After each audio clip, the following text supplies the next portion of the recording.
Na-scam ako ni Sitaw. Oh my gosh. Sabi ng iba, scam daw si Sitaw. Pero okay lang yun, basta ako. Ini-scam ni Sitaw. At ngayon, kumikita na ako kay Sitaw dahil sa kanyang pang-i-scam sa akin. Yes po, tama po yung narinig nyo. Kumikita na po ako kay Sitaw. Ayan na nga po, nagwi-withdraw na po ako.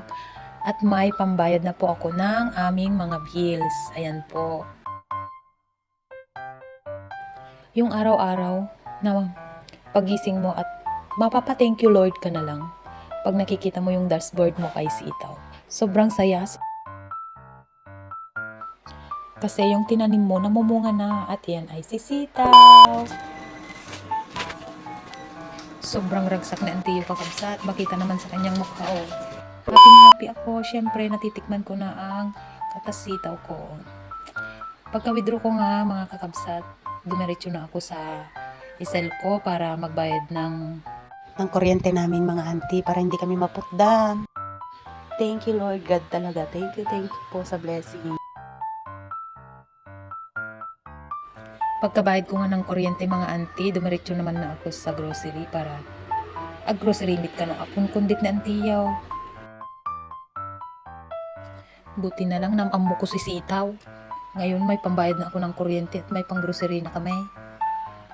Oh, sinong magkakaibig dyan na magsitaw din? PM ako. Ano nga ba si Sitaw? Si Sitaw ay isang dropshipping business na kumikita ka ng 7% to 12% sa kada orders na ipraprocess mo. At ito pang maganda mga auntie, pag nakagawa ka ng Sitaw account mo, pipili ka lang ng product mo. Si Sitaw na bahalang magtitinda, mag-pack, mag-ship at mag-deliver. Maghihintay ka na lang ng benta.